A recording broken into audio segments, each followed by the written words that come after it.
G'day YouTube, Warbles on a lot here. On the 4th of August, so we're 4 days into the bushfire danger season. We woke up this morning to learn that 100 miles or so in the direction we're looking now, yesterday 3 houses were burnt down near Grafton and Yamba. 3 people were rescued by helicopter from the encroaching of the fire. So here we are at this point here. We're part of burn 1, encompassed by burn 9, marked the beginning of my second burn notification period. And here is the line of drip torch scar running up the right hand edge of the track. So let's go for a walk across burn 1 on the left, burn 1 plus 9 on the right, until we get to here. See the drip torch fuel there. We are here, and looking across to the north, we see on the left burn 1, and that's the demarcation line, and that country over there has not been burned at all. So if you could just keep that in mind when considering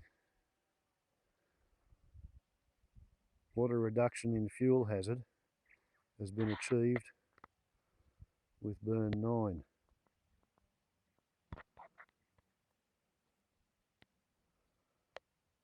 And as you can see, the burnt leaves go right to the top of that tree at least 25 feet.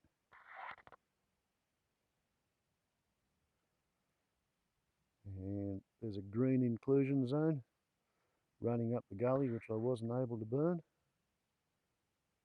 But there's burn 9 on this side of the inclusion zone and burn 10 on the other side of the inclusion zone. Okay, now the plan is to continue walking from here up to there and then follow the wallaby track where the wet line carried the easterly edge of burn 9.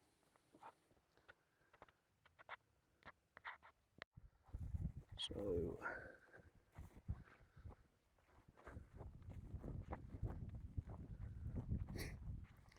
we turn off here. Here we see the drip torch line. So this slightly bare edge here was the wet line.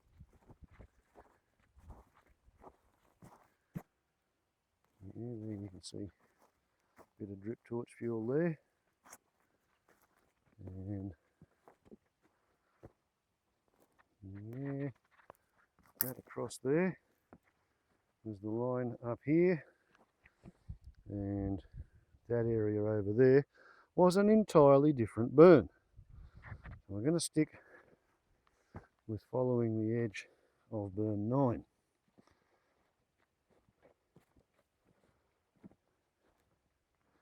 You can see the line of it on the ground there. You can also see that the burnt serrated tussocks are regenerating nice and green.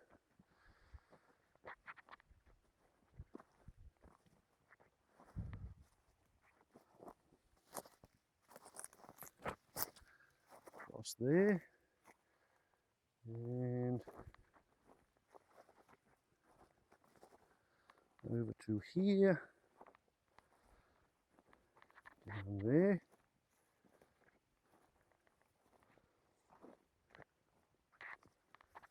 You can see drip torch line, bringing us down to here.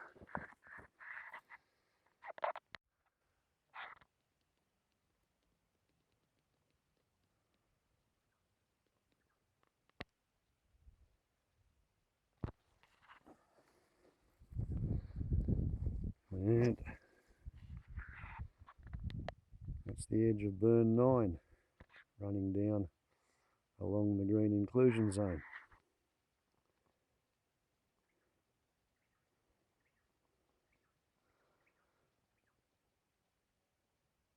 Pretty good, at least that's my view of it. Okay, so burn number 10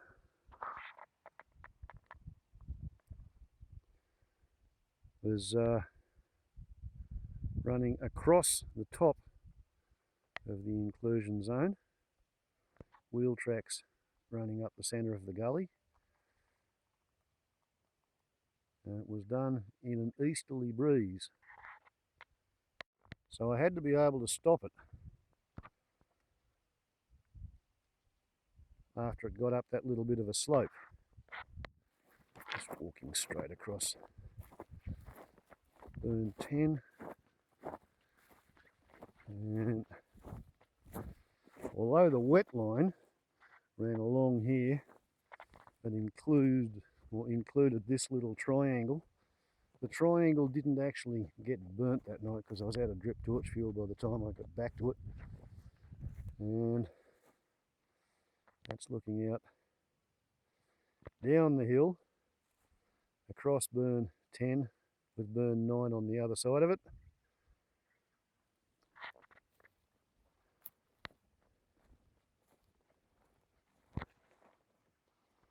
And this little wallaby track along here was where I started lighting burn 10. Here we are here. That's burn 10, that area in there. And with the wind coming from the east, which is wind coming in from that side, I commenced lighting here, burnt back along there, and down there, and then came back up. So let's walk down along there and follow the burn edge of burn number 10, which is on that side, whereas the burn over on that side is burn number 13. Number 10 that side, number 13 that side. As I recall it, I was wearing a head camera with a wet line on this wallaby track, and around about this point here I actually had to quickly duck over to there, put the drip torch fuel and the igniter down, and come back here and start stamping out a wind-driven incursion onto my wet line. But that there is a line of drip torch fuel, and it had another layer of drip torch fuel along there, and it burnt back into there. A little bit scary, but not a big problem. Here's another bit of an incursion. By and large, wallaby tracks are absolutely vital when you're trying to set the containment lines or the start lines for your fire. Now, crossing over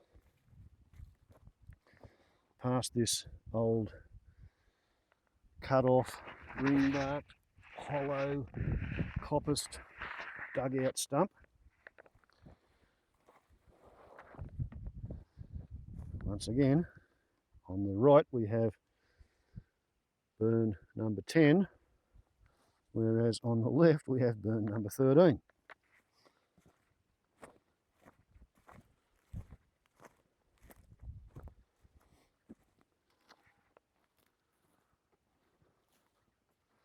And then lighting up along here allowed the slight easterly breeze push the fire up the slope onto the blacked out top line that I'd already established.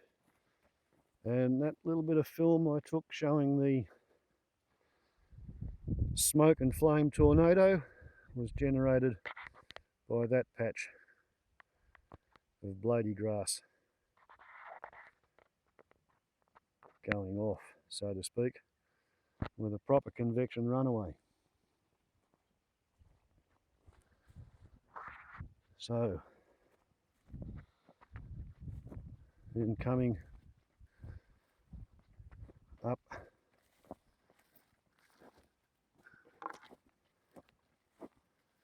to here, where once again we're on the green inclusion zone. There was way too much green, way too much soil moisture, short grass, nothing to carry a fire. So this was the top edge of burn number 10, and from memory it was while I was doing burn 10 that I was overflown by the weight shift controlled powered hang glider, and I filmed it from about this position. He appeared over the trees over there, flew across, turned left, disappeared out of my view over there, and flew through the rising embers and smoke coming off that fire there. It's perhaps interesting to note that while that has not been burnt, there's been sufficient heat in the flames to burn all the leaves on the upwind side of this little sapling, and that heat has come out of the fire there and there. So we're talking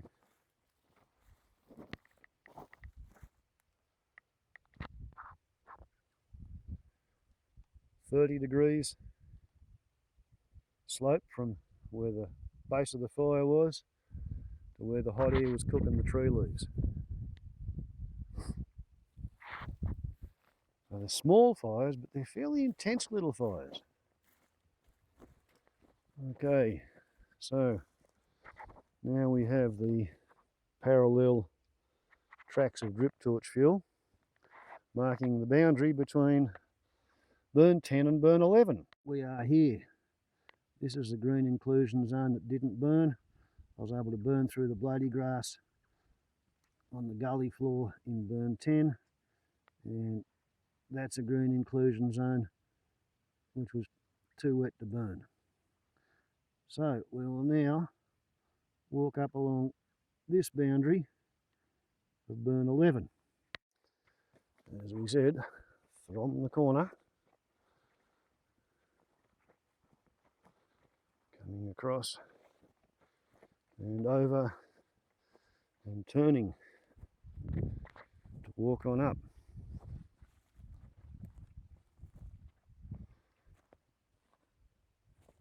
Burn 10 to the right of us, burn 17 and 18 to the left of us.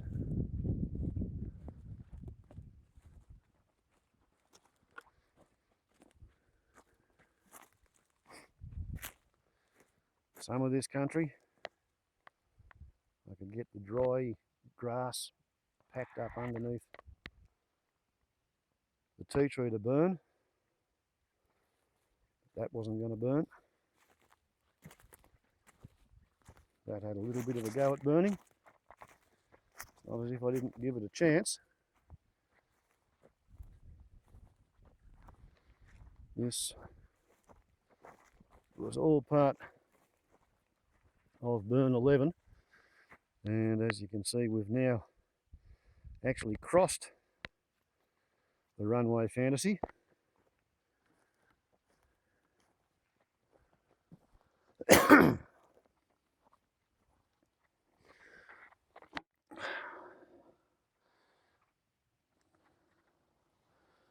And we have the memorial pyramid for Canada John, and that's burn 11. Probably worth going up and having a little bit of a look at the vegetation along the fence line here, which hasn't been grazed for 16 years and hasn't been burnt for 56 years. On the other side of that, we have my neighbour, the apiarist, who bought the place from a cattle grazier. So we rotate the ground for ease and convenience, and we wander up, having a look at knee to waist high spike rush, flax lily, serrated tussock, the Canada John Memorial Pyramid, a coppice, relic of the time some horrible aeroplane fancier paid a bulldozer driver to clear the area between the runway fantasy and halfway to the fence. One ultralight has landed and taken off on that runway once in 1991. As you can see, this spike rush desperately wants to be burned. And now that I know the technique of wetlining and burning in off the wetline, all I need is permission to burn, bring the water up here and wetline the fence, and with a southerly wind, I should be able to burn straight in off the fence without damaging the fence, clear all this, and rely on the runway fantasy and the burns on the other side of the runway to catch the fire. So, to return our gaze to the other side of the fence, it's just as shaggy, it's just as dry.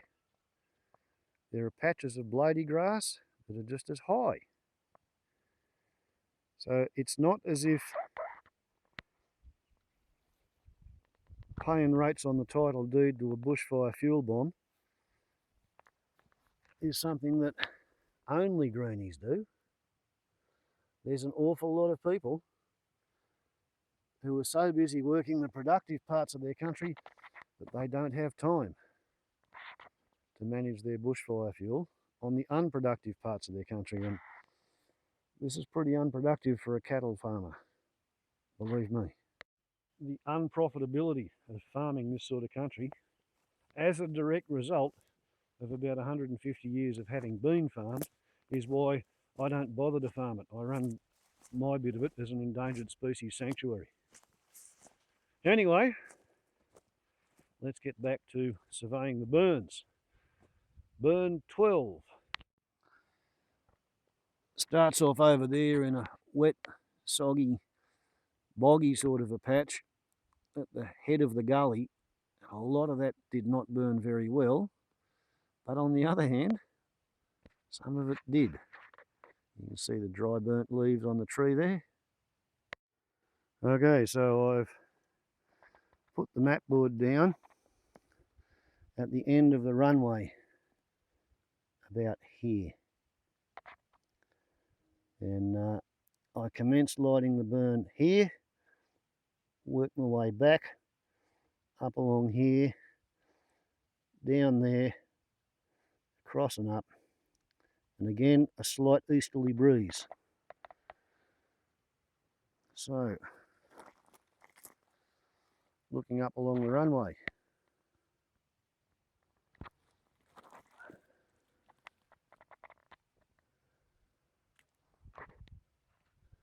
So we've got burn 12 coming off the edge of the runway. A lot of it didn't really want to burn. with wet soggy ground underneath the bloody grass. Pretty good burn in there.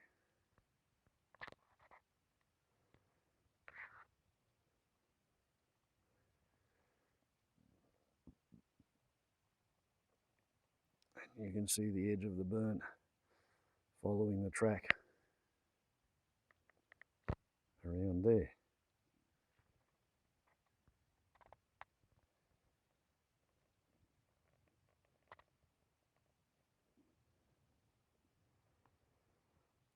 You might notice the relatively larger size of the area contained by burn number 12. That's pretty much because I had such a long contained area, but I had also bought extra buckets. So instead of an 80 litre wet line, I think this was about a 100 litre wet line. And as you can imagine, when you're burning in off a track, there's not a great need for a wet line, but it's a sort of an active ritual negative sympathetic magic. If you don't put a wet line down and you do get a gust of wind that blows the fire back at you, if the fire then escapes, you can feel a bit silly. So I did have a wet line up here on the track, but at the time I didn't even bother trying to light this stuff close to the wet line because it was obvious that the fire was not going to jump over there to where the hazardous material was, the fuel that I was trying to reduce. And again, it's a mosaic burn because it was the head of a swampy, boggy gully area. There was a lot of it that wouldn't burn, but the stuff that did burn put up 12 to 25 foot high flames and got rid of a lot of fuel.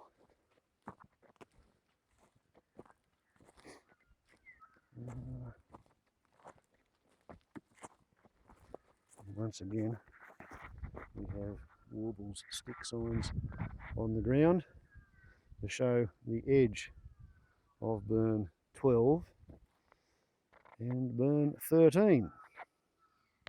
So we are here about to walk down there. We might as well come all the way up to there. Yeah. Right, burn 12 on the left, burn 13 on the right.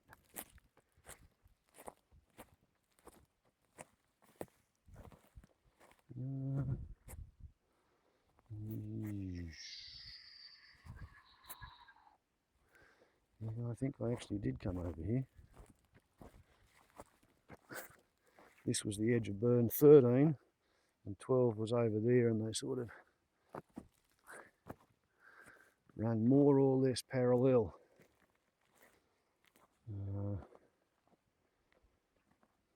Down here,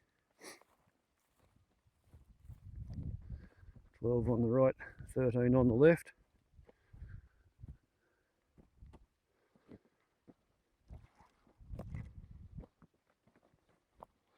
Once again, 12 on the right, over there, 13 on the left. Bit of a fine line dividing them. Coming down onto the green inclusion zone. There's the little triangle that was meant to be burnt in burn 10, but it actually got taken out in burn 13.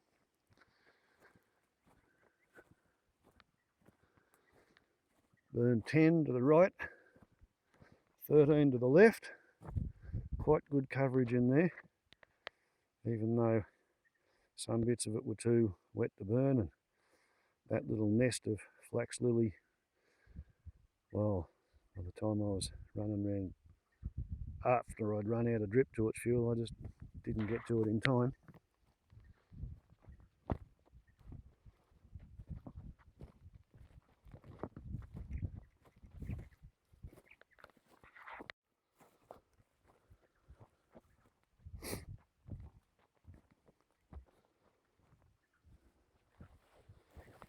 And on the day, I wasn't real sure whether that tree trunk would burn or not, and I didn't want to send up embers in case the prevailing wind blew the embers past my zone of containment. So I wetlined across here and left that tree undisturbed. Here we had some, well, I think they look like bits of guttering supports. I'm certain that those planks and boards are sawmill refuse. And that there was actually part of burn 14 and 15, and the wet line came up along here. Oops, I tell a lie. This was part of burn 14 and 15. The wet line came up across here. Once again, we have a tree with a really well developed leaf pack, and I didn't want to burn it. So wet the leaf pack, burn the high side. That was one that I burned on the wrong bit of. Yes, up along this track here.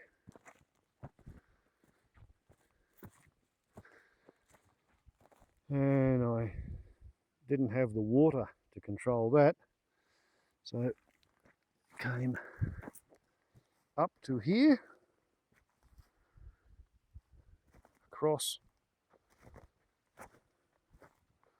to here, and I didn't burn that until burn 14, but burn 13 came up and around here. So I'm standing in the zone of no ignition, the actual boundary. To the left is 13, to the right is 14. And then, yep, out to here, 13 on the left, 14 on the right.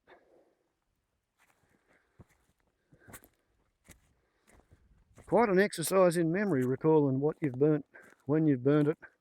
I could not give this review and survey without having the mapped version.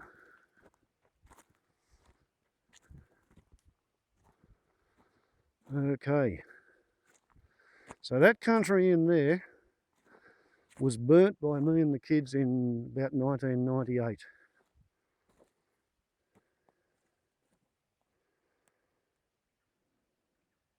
But I have not whippersnipped in there. And although we're talking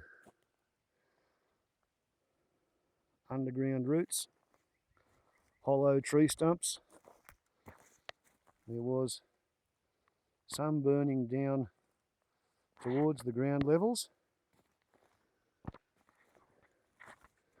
There was really only one place on this whole burn where I had to get into it with a hoe and dig into the smouldering leaf pack and pour water on it to stop this coppice from the wave of clearing in the 1860s from catching fire. And the cold, wintry, mosaic nature of the burn meant that while this burnt down into the ground, it didn't spread to this axe cut stump on the radial regrowth. Well, now that might actually be an axe cut stump from the very first wave of clearing. Okay, so that's the kind of fire behaviour you can expect on country that's been ungrazed, unslashed, and unburnt for 56 years. For 16 years.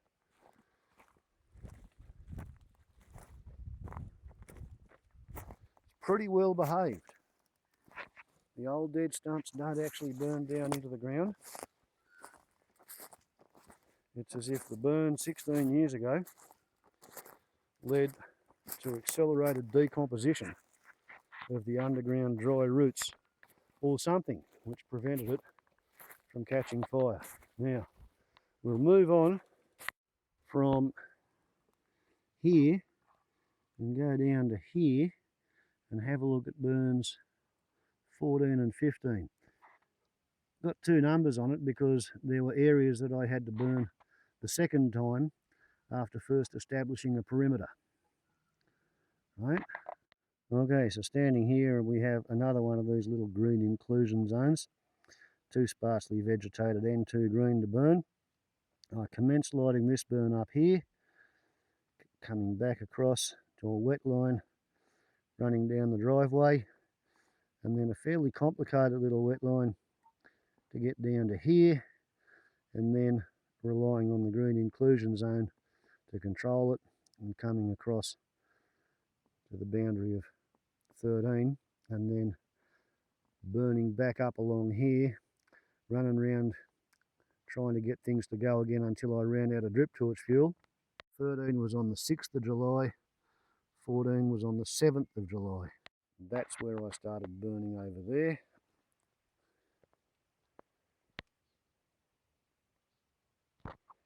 Coming back across here,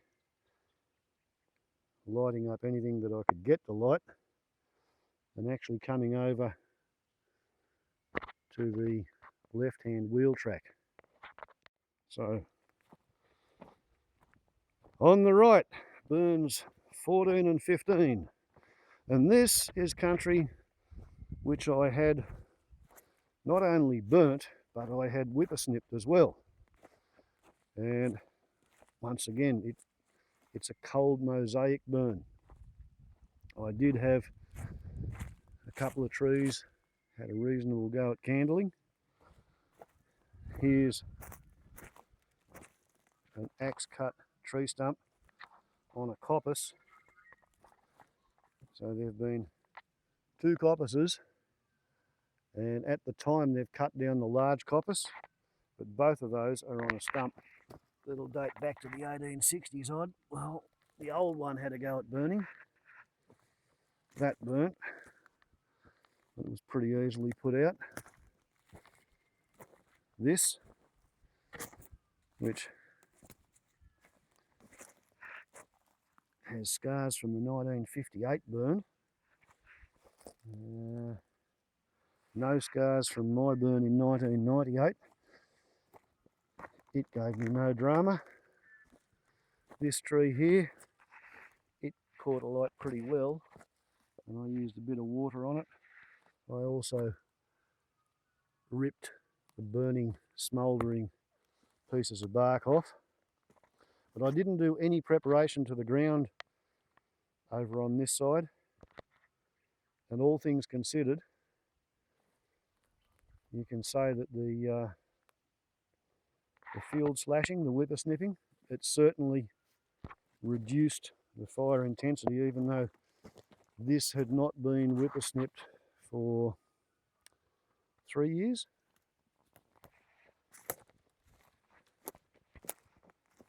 Since I started YouTubing, actually. I used to do probably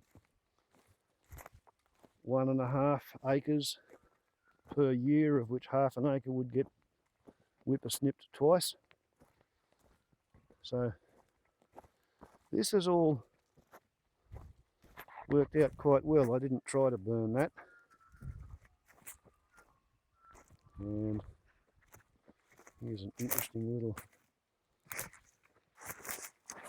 piece of comparison. That was burn 13, so I burned 14, and the edge of the burn came over to here, yet that is a relic of the 1998 burn. when I had a bit of trouble with that trying to get away on me. And as you can see, it's a lovely place for a fire once the fire gets in there. Okay, so coming down the hill, and a lot of this, it was a case of run around and light individual tussocks of grass and then wait for it to burn and then light another one and light another one and light another one. This is the first 2-day burn I did, where once you secure the outer boundaries, you can then commence the second burn with nothing but a 2-litre bottle on the hip and 4 or 5 bottles of drip torch fuel. Both of these burns were a 4 times 1.25 litre bottle of torch fuel type of event.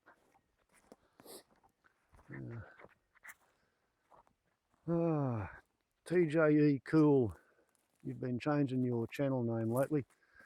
You asked me to talk about koalas. Well, last time I saw a wild koala, this is the tree that it was in. About 3 or 4 years ago. And they are koala footprints.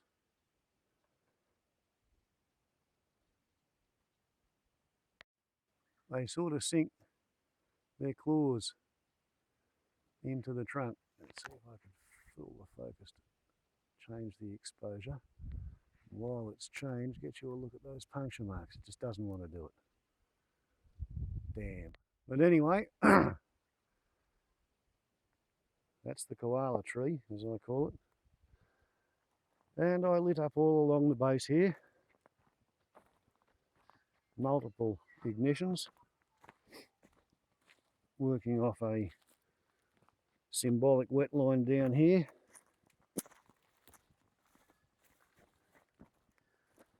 While running around in there at night with a head torch, trying to get it to burn. Finding this sort of stuff just was not interested. You could light a fire there, but it wasn't going to keep burning. Certainly, my fire along here didn't burn those trees. But this shows where the burn edge was.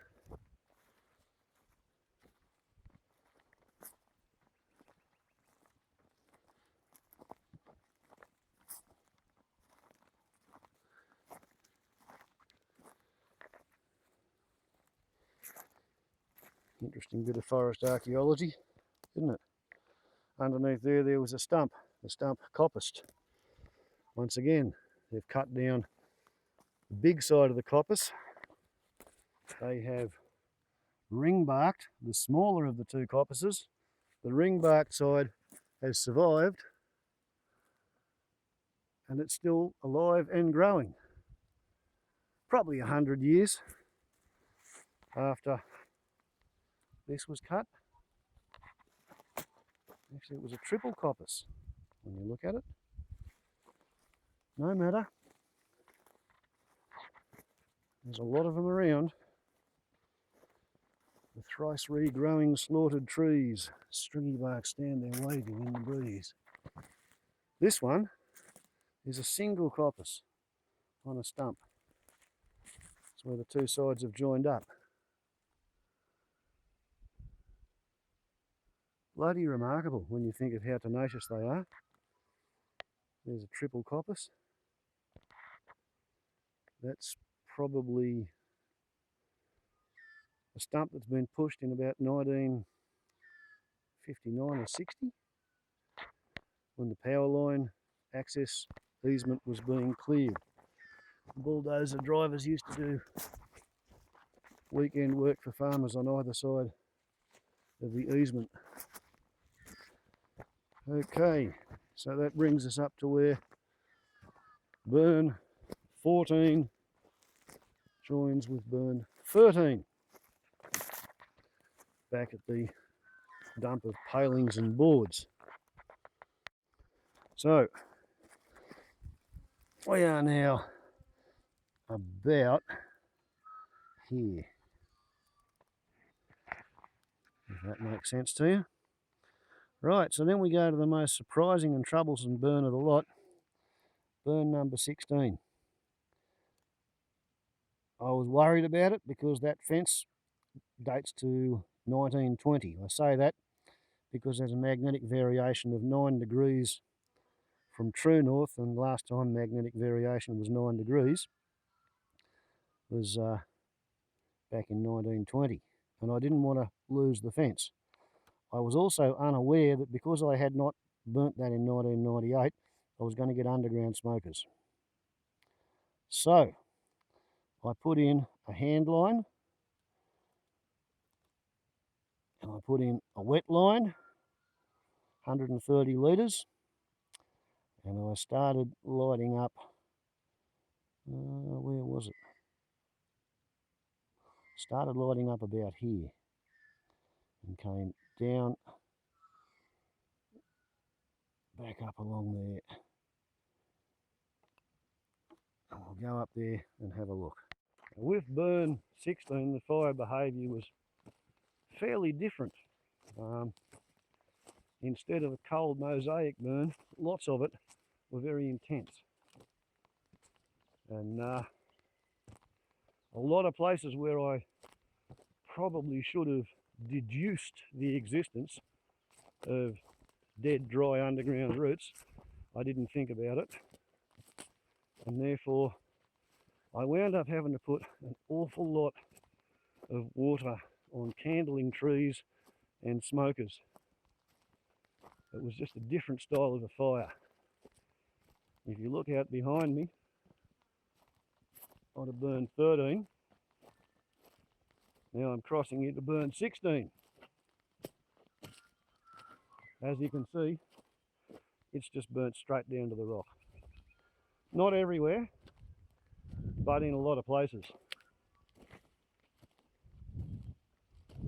Right, this was a much hotter and more intense fire, as you can see.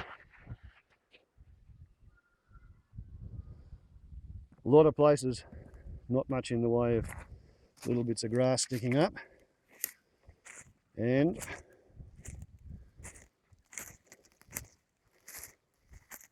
I mean here, even I could see that I had to worry about the old dead dry hollow log, which was all that remained of that tree, but that's the root end over there.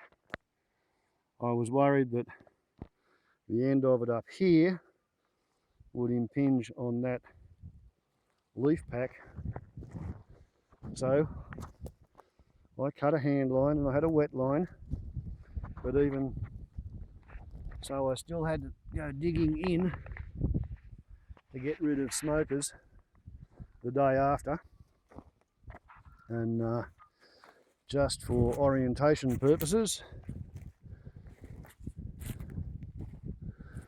burn 16 on the left. Over here is the unburnt country, which when I saw how area 16 went off, I didn't have any mechanical way of getting water up here other than carrying it, and I was doubtful as to whether I actually had enough water to extinguish the hollow underground smokers. So therefore I just decided to forget about that until I got a better idea. I've since had a better idea, but I'm still waiting for water. Now, I was going to give you an orientation, so put the mat board down, adjust it, and we are here. Right, and that's the track leading up to the fence. So this was the upper edge of the burn.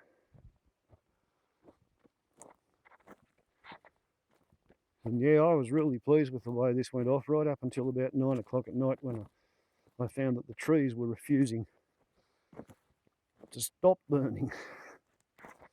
As I've explained, the whiter the remains, the more intense the fire was. So that was pretty hot just in there.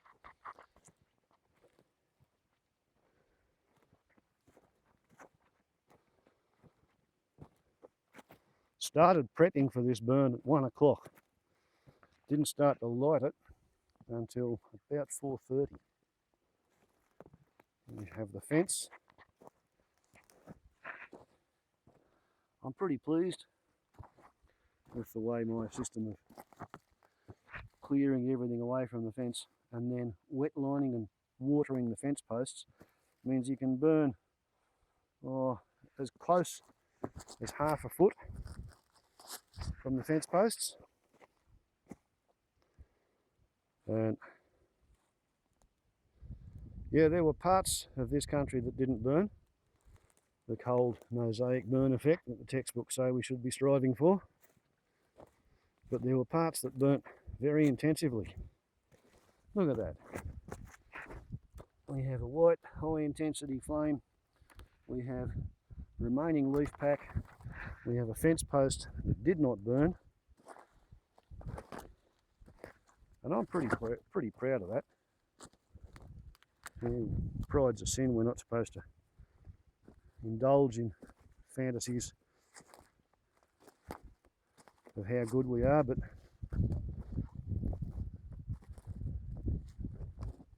I didn't know I could get away with this until I tried it.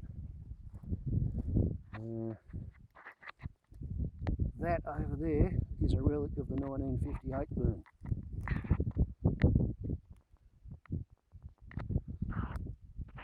This here is my burn from a couple of weeks ago. As I said, right along the fence line.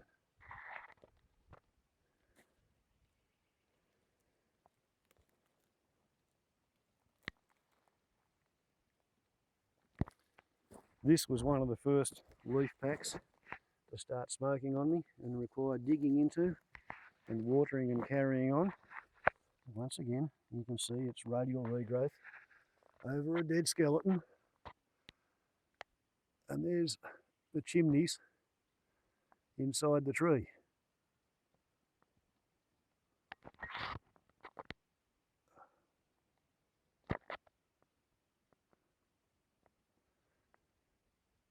And my idea was to have a fire on the floor of the forest, not to have a crown fire, because I can't stop a crown fire from progressing past my boundaries.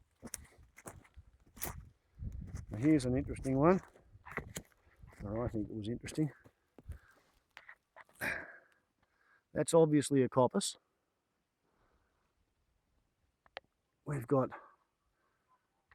hollow, dead skeleton inside both sides of the coppice.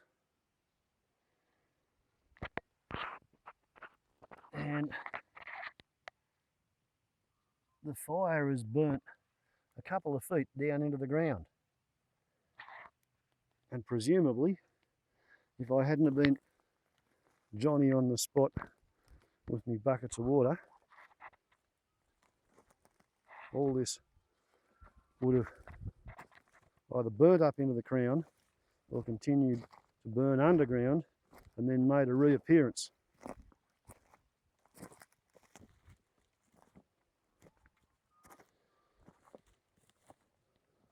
I think the total water count for this burn number 16 was 1,070 litres. Only 130 litres of which was for the wet line. The rest of it was trying to put out underground stuff like that. All because of the sacred fence fantasy. And while I was continually fighting with this to make it extinguish, all I could think of was how the day before I did this burn, I got a visit from my long lost brother. Oh, not totally long lost, he just lives in Melbourne, we don't see each other much.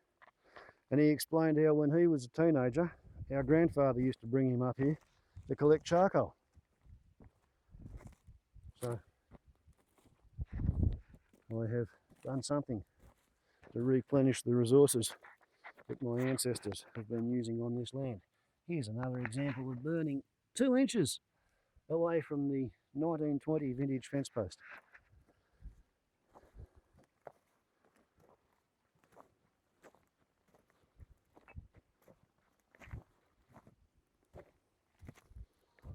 Okay, so this is the fence. That's my neighbouring sheep farm with its unreduced fuel load.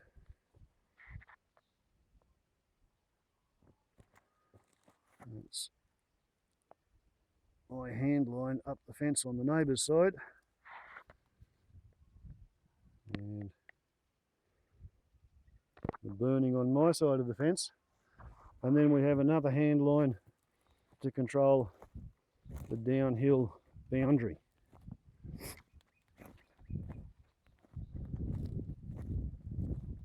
And the wind on the day was from the northeast as it is now, so it burnt up that slope, and it was a fairly fierce little fire.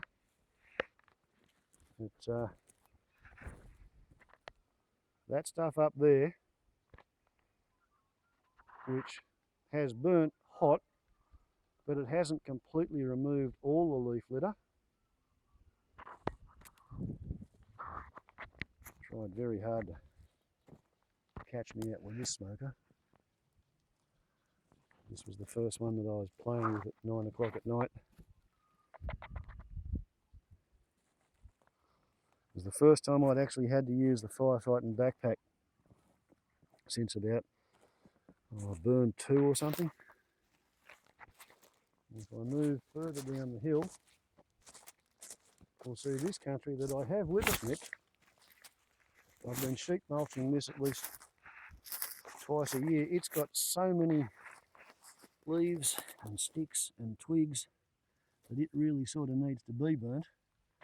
And now that I know what I'm doing, I'll just have to put in a lot more preparation on the bases of the trees to make sure that I burn the forest floor, but not the trunks and not the canopy.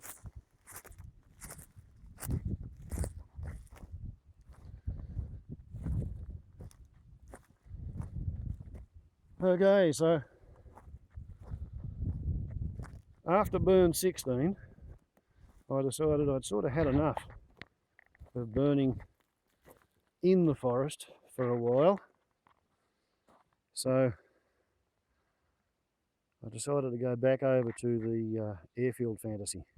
We're now here, the hut is over there, and I figured that fire approaching from this direction, yeah, it might get a bit of a run up in here, but it's still going to run into that black spot there. It's blacked out all across there. At the time, I blacked all that area out, so I decided to come over here and burn this area. So with a slight easterly breeze, I started burning here on a 130 litre wet line down to there. Okay, so burn 13 to the left, walking up the track, burn 16 on the right. That was a really intense one, used lots and lots of water. Here's the area south of burn 16, where I just decided not to burn because I don't have the water at the moment. Soil moisture profile is below 3 inches.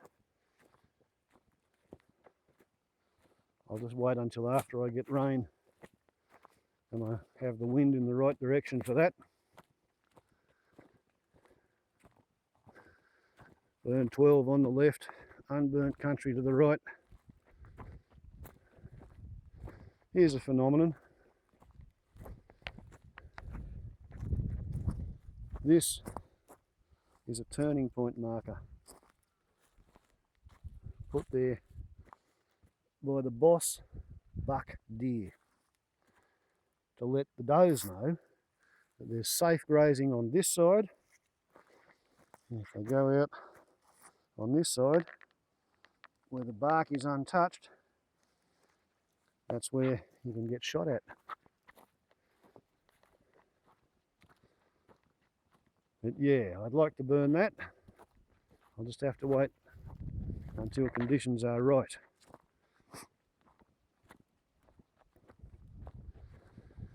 Now, looking along the main runway fantasy. Okay, so that's looking up the runway fantasy to the west, coming back down, turn around, looking up along the runway fantasy to the east, and we are here. And this is where I started lighting burn 17. Came down here, along there, all the way down to there, up along there, and back to here. Once again, it was a 2-day burn. Burn 17 on the 14th of July, burn 18 on the 15th of July. And for burn 18, I started that at around about 11 o'clock in the morning, when there was a forecast of rain for the afternoon, which did indeed happen. Okay, so starting here and walking down along there.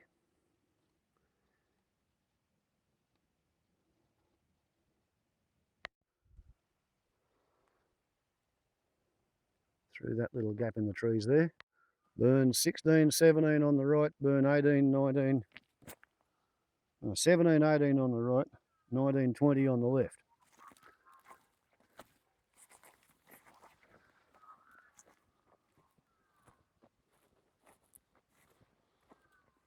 To the centre of the runway.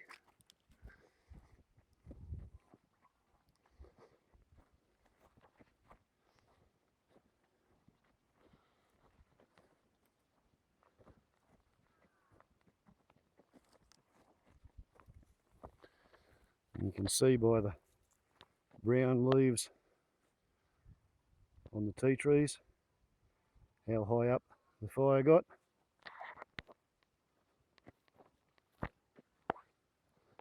Cleared away all the tussocks of leaves and sticks that build up at the base of these tea trees, as well as at the base of the coppices. Once again, white ash indicating intensity of the fire. And as you can see, the leaf pack is denser under the trees.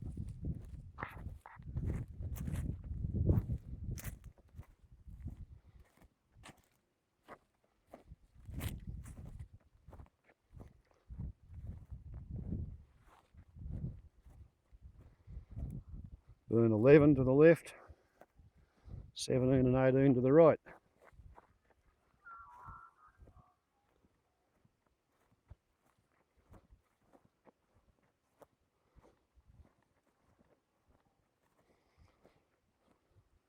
Drip torch line from burn 11.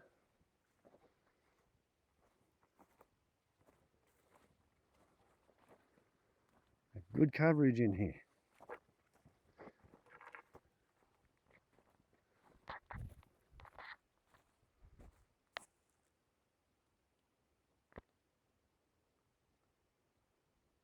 Lots of wattle trees undamaged.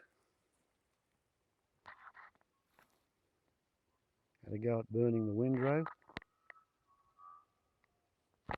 Didn't do too badly there.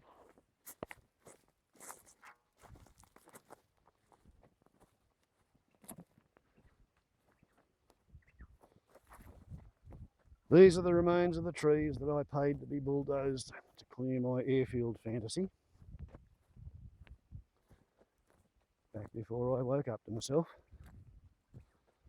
The theory was I was going to run a aerial photography business with an ultralight motor glider flying off my own runway. It was back in the days when VHS video recorders, but just small enough you could mount one on your helmet. And I figure I'd go barnstorming, selling video cassettes of an aerial view of their farm and their farmhouse to the various agriculturalists, land on their driveway and show them a picture of their neighbour's place, sell it to them on the day. But that never happened.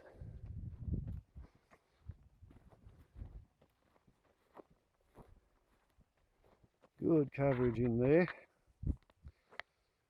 That's an area where the dirt has been scraped up and pushed to make a house pad,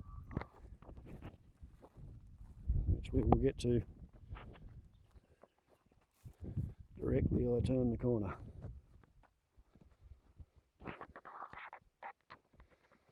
There we see the house pad, which had a lot of waist-high flax lilies, really overgrown.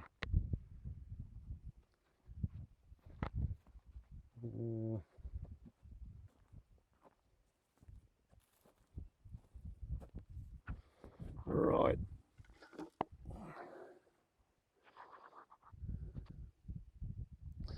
Okay, we are here. Right, there's the house pad over there.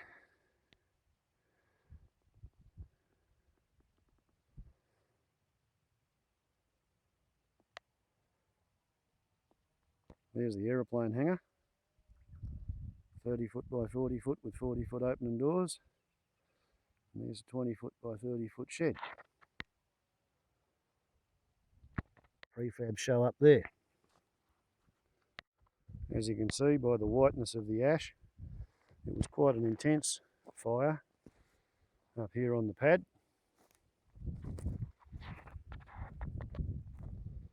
There's the front edge of the pad. Looking down onto the windrow.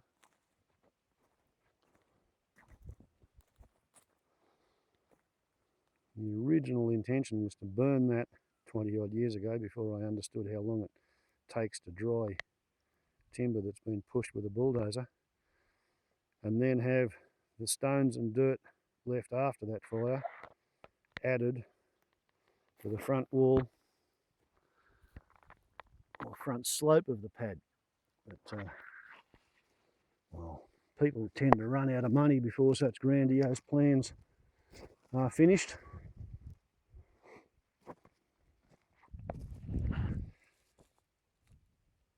But yeah, the idea is, once upon a time I was going to build a house up here. Might still do it. Depends. We will see what we will see. You can determine the flame height going up that tree there, or the colour of the leaves.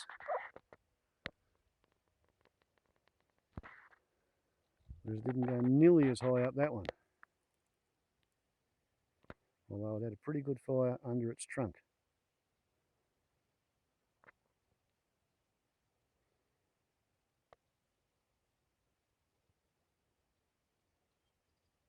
Yeah, this was a good burn. I was pretty happy with this. Okay, so now let's just do the last little bit, coming back up along here to the start. So we'll rotate the ground. Probably should have removed the zoom before doing that. And we will set off walking up the boundary line. Okay, 17 and 18 on the right, 19 and 20 on the left.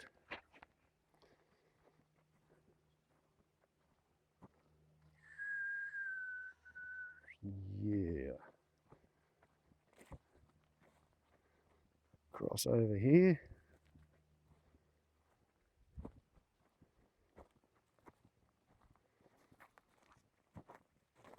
Up to here.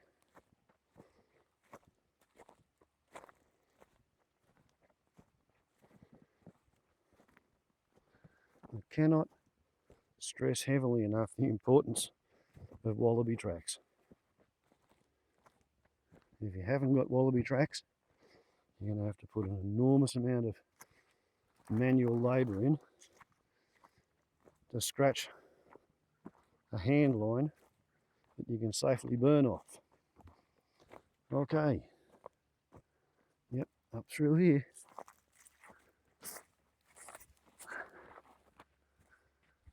Right, and there we have it. Ground truth survey of burns 9 to 18 inclusive, which took the burn program from 1.04 acres to 4.97 on the second burn notification program added to the first. First burn notification program was the 1.04. Okay, and I'll leave the rest for another movie. Warbles on a lot to YouTube. If I can do a hazard reduction burn program on my own, not make a mess of it, living in a fire trap, I think anybody else can. Surely. If a fool can do it, why not you? Warbles on a lot to YouTube. Ciao.